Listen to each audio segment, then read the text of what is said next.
to our Comedy for Cure Kids special episode of Would I Lie to You, the show where we sort fact from fiction. Now, you can text or call in with donations throughout the show. All the details are on the bottom of your screen. All right, let's meet tonight's panellists. On Jessie Mulligan's team tonight, she's been on the show before, so I guess she's a sucker for punishment, Amber Peebles. And we also have Mayor Tim Shadbolt. Jessie, you'll need to be careful. By the end of the show, he'll probably put a pitch in for team captain. And on Oliver Driver's team tonight, she was in Nothing Trivial, which is pretty much the exact opposite of this show, Morgana O'Reilly. And down at the end, it's good to see you have made an effort for Red Nose Day, Rhys Matthewson. I was just promoting my clowning and tapas business. Yes, no, very good, very good. All right, to our first round, Home Truths, where our panellists each read out a statement from the card in front of them. Now, to make things harder, they have never seen the card before, so they've no idea what they'll be faced with. It's up to the opposing team to sort the truth from the lies. And we'll go first up to Tim Shadbolt. Right, here we go. I once flashed the Prime Minister. Which Prime Minister? Helen Clark. Yes. And she looked very sombre for the next 5 years. Was it? Were you in public at the time, or was it just a little get-together? Well, it was... One of Shadbolt's There's famous not key flashing parties. if it's by yourself, is it? It's just undressing. Well, funnily enough, it was another charity thing, a charity swim, and I didn't mean to flash her. I was just getting changed in the wrong place at the wrong time. She in the men's changing room again. Tim, was it pre-swim or post-swim? Because that's quite important for a man, isn't it? Yes, yes. No, it was really cold that day. So you were in the female changing room? No, we didn't. We just had a little tent that said changing room, so I didn't. I thought, unisex, very modern. And did you pop a little tent in the little tent? So hang on.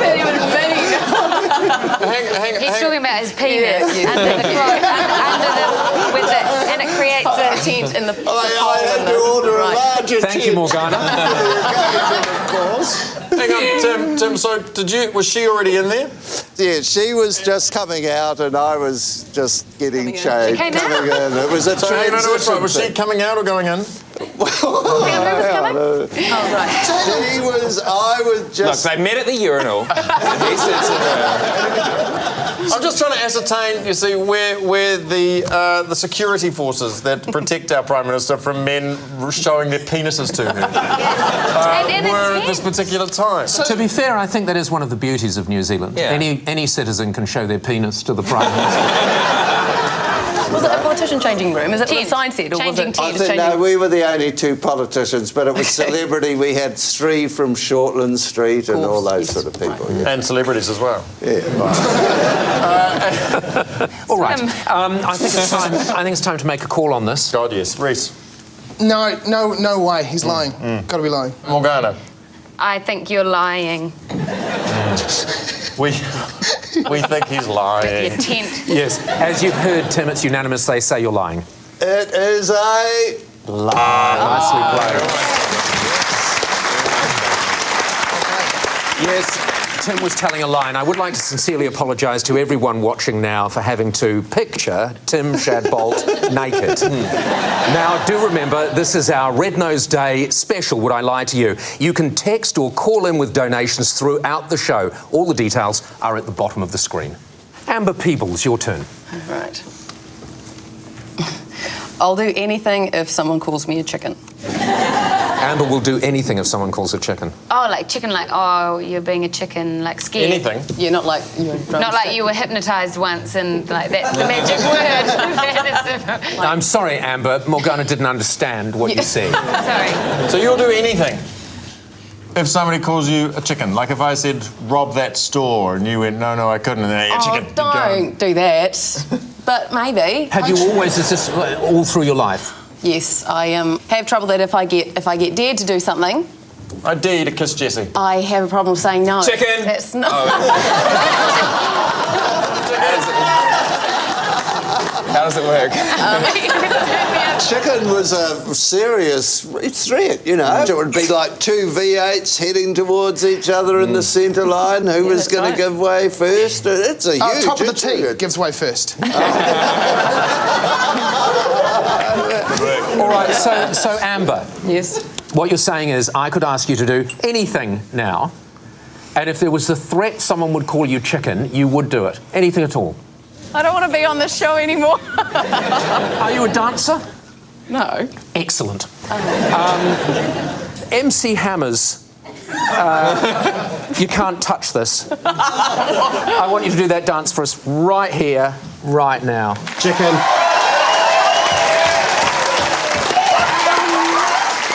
Now, this is a charity event, right? So I'll do it for a couple of grand. How much money? A couple of grand? Yeah. Pocket change to Paul Henry. A year's income for Morgana. To be honest with you, Maybe a couple. in her dreams. To be honest with you, I think probably we can do a little better than that. Really? I thought you were going to say no. As if I would. In fact, I think probably at this point we should introduce a ludicrously comedic check. Yeah. Here we go. Here we go. Here we go. Excuse me. How you guys doing? Look great from behind. Here we go. Right. $5 grand from Waddy at Harvey Norman. He heard your call Oh, and great. wrote it out just Thank you. backstage. You're saying that he just has a ridiculously big checkbook. That's what he carries around. Massive. He ripped this one off and then he had to fill in the butt. It was this big. Are you gonna sing it for her, Paul? No, I think we can probably, if we can rustle up a comedic check, we can surely rustle up some tune. Okay, so it's just a matter of me doing this and we'll get the music. Oh, God. Okay, right. Oh, zip it.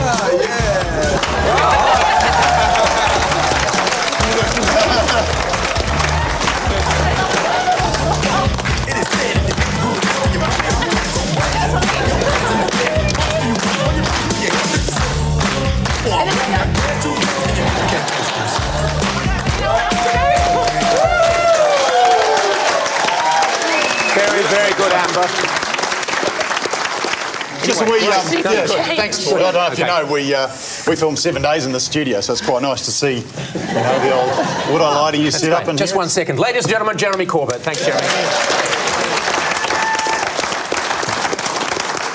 It's kind of odd being here, to be honest, and not sitting in that chair. I wonder, could I ever turn and maybe jump? Understand. Not a problem. Not a problem. Okay. Seriously. Great. Just before you do, actually, Yeah. there's just something. Just pop out there a Oh, second. yep. There's just something around here which. Oh, what the fuck? Right.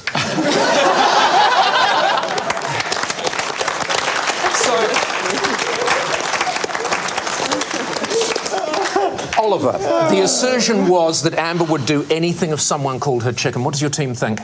True. We say it's true. Very obviously, it is true. Excellent.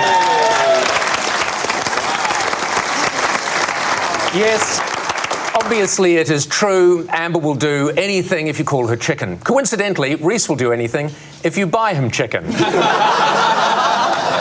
And at the end of that round, Jesse's team are ahead. It's 5 points to 2. Don't forget to give us your money, no matter how small the donation. Every cent helps Cure Kids. Join us after the break when we'll be playing This Is Mine.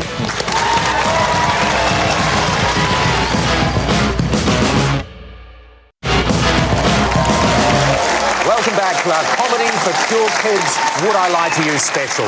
Our next round is called This Is My, where we bring on a mystery guest who has a close connection to one of our panellists. Now, this week, each of Jesse's team will claim it's them that has the genuine connection. It's up to Oliver's team to spot who's telling the truth. Ladies and gentlemen, please welcome this week's special guest, Jenny. Welcome, Jenny. Good to have you here. All right, Jesse, would you like to tell us who Jenny is to you?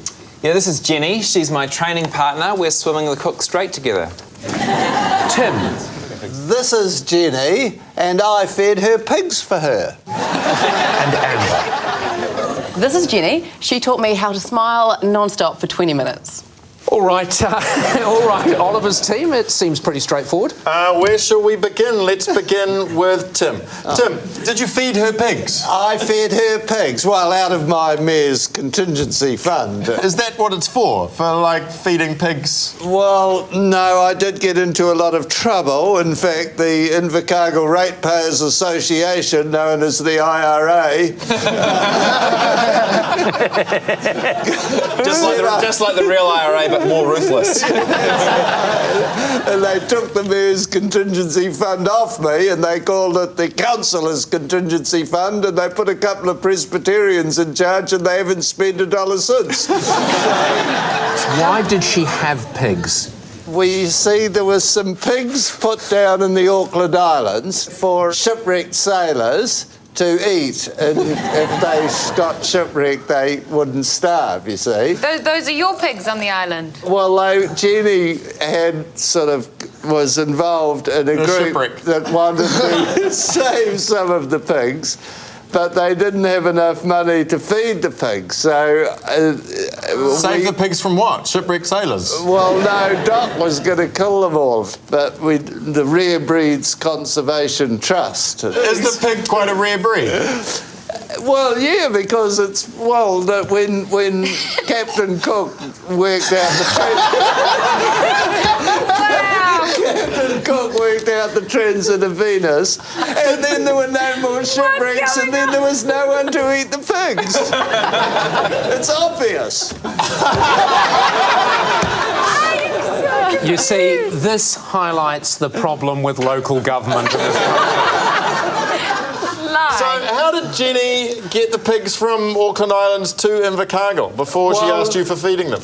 So the Rare Breeds Conservation Trust got the pigs from the Auckland Islands and brought them to Invercargill, and then I fed the pigs that they brought, and then Jenny's group used the pigs for working out a cure for diabetes.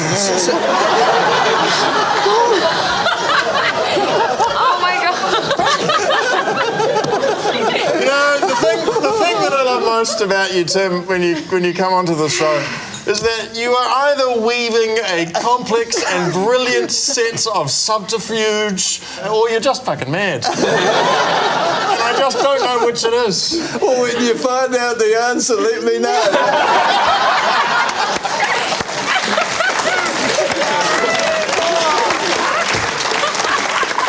Jesse, could you remind us all what your connection to Jenny is? Yeah, Jenny's my training partner, and together we're going to be swimming Cook Strait. Just you two? You're the only there's people... a whole bunch of us, and we're each getting sponsored. We actually went down to Wellington a few weeks ago and had a practice run. Went across Wellington Harbour. Chile? No, New Zealand. Do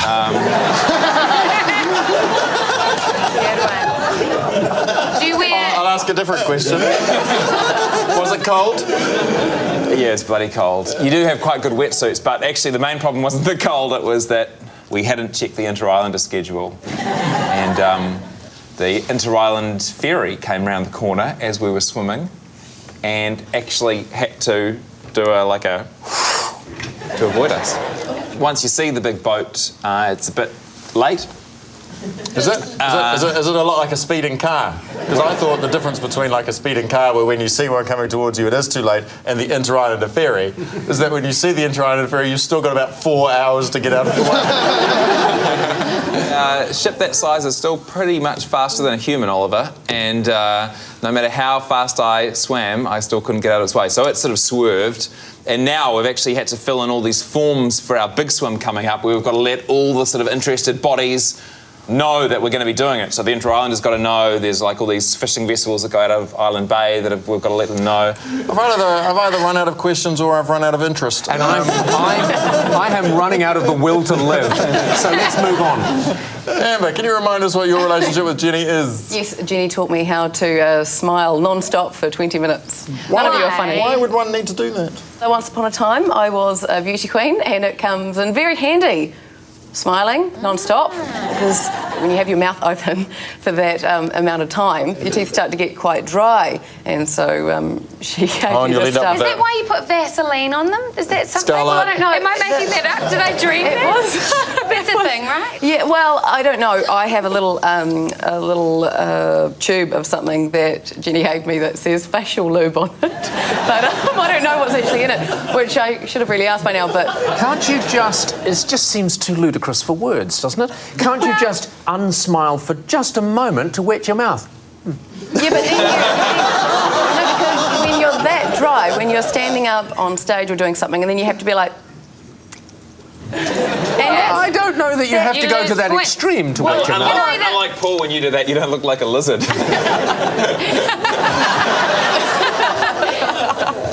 All right, I think, Oliver, this is perhaps clearly the easiest of all of these rounds we've ever had. Yes. Morgana, do you think that Jenny taught Amber how to apply facial lube? Do you think that she is training to do to swim the Cook Strait for charity, or do you think that she did whatever the fuck Tim said? Jessie said that she swims a lot. She doesn't look like she's got sort of the swimmer shoulders. She has stood there beautifully and composed like any good beauty queen would, and she hasn't eaten any bacon since she's been here, so I'm going with facial lube. You do look like you could have been a beauty queen, Jenny. I will give you that. And look at that smile. That's a Just drop gorgeous. dead. Look at that, and the toss of the hair. Did you see that? Reese? I got to go with Shadbolt. I do. I want there to be a cure for diabetes, so I'm doing this one for the world. Nice. I'm going to go with you, Reese, because I just want Tim's rambling story to be true so badly. We're saying Tim's telling the truth. Jenny, would you like to reveal your true identity? Hi, I'm Jenny, and thank you, Tim Shadbolt, for not eating my pigs.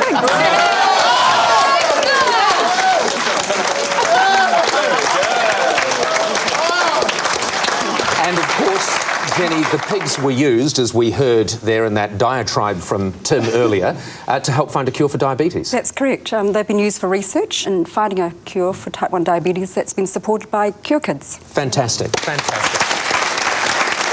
Yes, Tim used to feed her pigs. Pigs will eat, as you would know, anything you shovel at them, much like the voting public of Invercargill. Ladies and gentlemen, Jenny. And at the end of that round, I can tell you it is a draw. Join us after the break when we'll be playing Quickfire.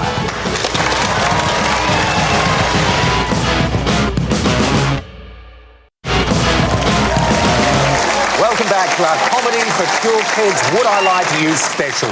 Our final round this evening is Quick Fire, where our panellists lie not only through their teeth but against the clock. And again, they don't know if they're about to read out a true fact about themselves or a made-up fact that they have never before seen in their lives. And let's start with Morgana O'Reilly. I went on a blind date, and when it wasn't going well, I pretended to be deaf. Halfway through the date? Yeah. It was about halfway through. A little So bit you were before blind halfway. and deaf. Pretty sharp for a stone guy. How did you get asked on this date? A friend set us up. And what was the gentleman's name you were dating? It was Robert. And what was the friend's name? That was Lucifer. Now that seems a bit of an unkind name to give a young child. Lucifer. I know Lucifer. Do you? Yeah, Lucifer's a friend of ours. Imagine for one moment that we're out on a date, right? So we're sitting... Now presumably go and have a shower. And we're sitting down, you're sitting with him, you've been hearing fine, Yeah. and then all of a sudden he says something to you like, can you loosen your top? Can you loosen your top? Juice and Manoop. See, as a guy, I would think I'd be more attracted to you after finding out you were deaf, because I'd think, well, you know, if you sleep with her, she'd be really grateful. I'd be more interested if she said she was mute. I would marry that girl on the spot. How could she say that she was mute? What was actually wrong with him? Have we established what was wrong with him that you decided you had to become deaf? He was racist. Was he? Oh. Yeah. So it really sounding more and more like a date with Paul.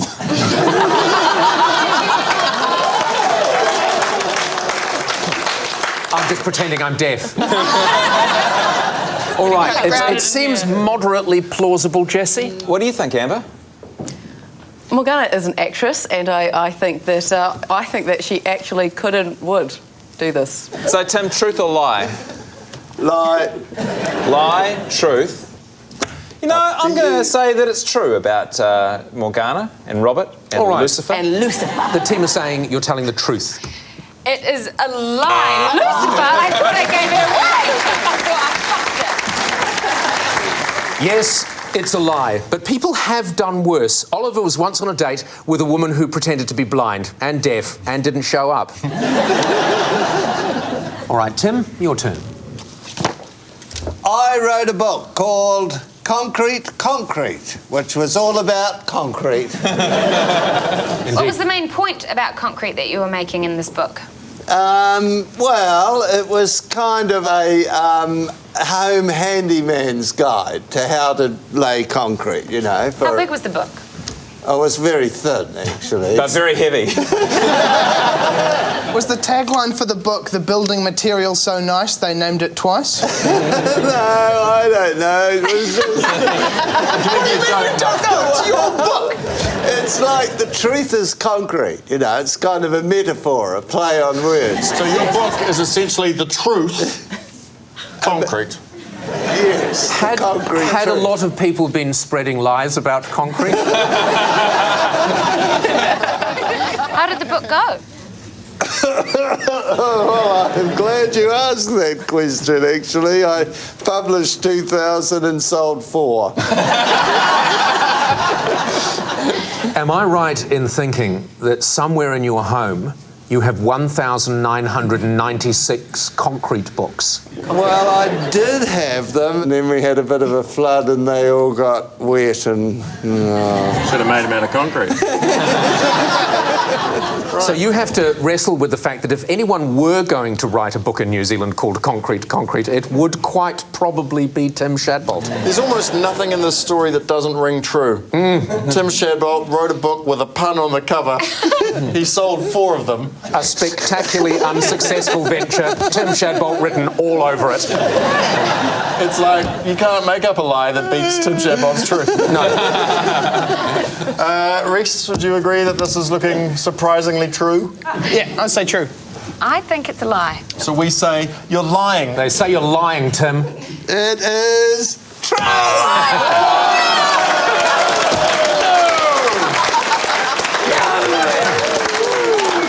As luck would have it, Tim has, I suspect, a flood-damaged copy of said book under the desk. Yes!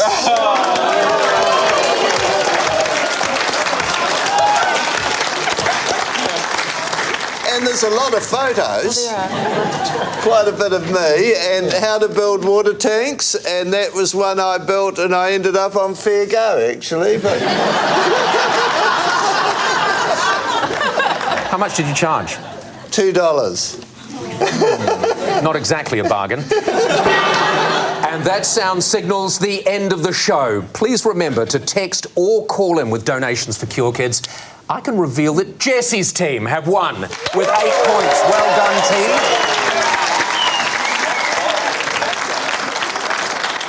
Of course, it is not just a team game, and my individual liar of the week is Amber Peebles, because not only was she a fantastic liar, but she really aced the swimsuit and evening wear rounds. Thanks for joining us, and please stay tuned for more fun and games.